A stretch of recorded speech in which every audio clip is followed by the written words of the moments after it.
Dandi heritage માર્ગ પર ગત રાત્રિના કડકિયા કોલેજ પાસે ખાડામાં ટેમ્પો પલટી જતા બાઇક સવાર ઘાયલ થયો છે. રસ્તામાં પડેલા ખાડામાં ટેમ્પો ચાલક બેલેન્સ ગુમાવતા ટેમ્પો પલટી મારી બાઇક પર પડતા બાઇક ચાલક ઘવાયો હતો.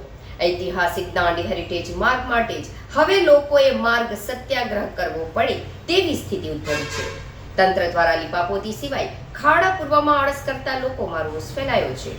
અંકલેશ્વર હાંસોટ રોડ પર મોડી રાત્રે એક ગંભીર અકસ્માત સર્જાયો હતો. કડકિયા કોલેજ નજીક રસ્તા પર ખાડાને કારણે 3-વ્હીલર ટેમ્પો અનિયંત્રિત થઈને પલટી ગયો હતો. ટેમ્પો બાજુમાં જઈ રહેલી બાઇક પર પડતા બાઇક ચાલક ગંભીર રીતે ઘવાયેલ થયો હતો. આ ઘટના બાદ ઘાયલ બાઇક ચાલકને તાત્કાલિક સારવાર માટે હોસ્પિટલ ખાતે ખસેડવામાં આવ્યો હતો.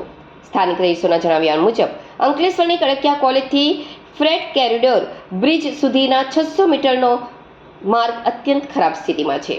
રસ્તા પર મોટા ખાડાની સંખ્યા વધી રહી છે, જેના કારણે વારંવાર અકસ્માત સર્જાઈ રહ્યા છે.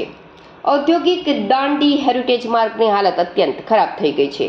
કડકિયા કોલેજથી ફ્રેટ કોરિડોર બ્રિજ સુધીના માત્ર 600 મીટરના રસ્તા પર વાહન ચલાવવું અત્યંત મુશ્કેલ બની ગયું છે. આ માર્ગ પર એટલા બધા ખાડા પડ્યા છે કે વાહન ચાલકોને પહાડી માર્ગ જેવો અનુભવ થાય છે.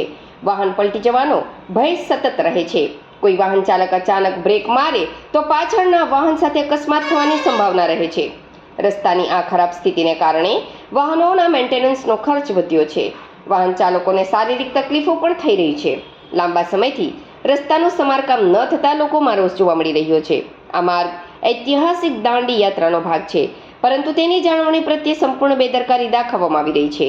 ત્યારે જે માર્ગ પર ગાંધીજી દાંડી યાત્રા લઈ નીકળ્યા હતા તે માર્ગ પર હવે સ્થાનિકોએ માર્ગ સત્યાગ્રહ યાત્રા યોજવી પડે તેવી સ્થિતિ દાંડી હેરિટેજ નેશનલ હાઈવે ઓથોરિટીના કારણે ઉદ્ભવી છે.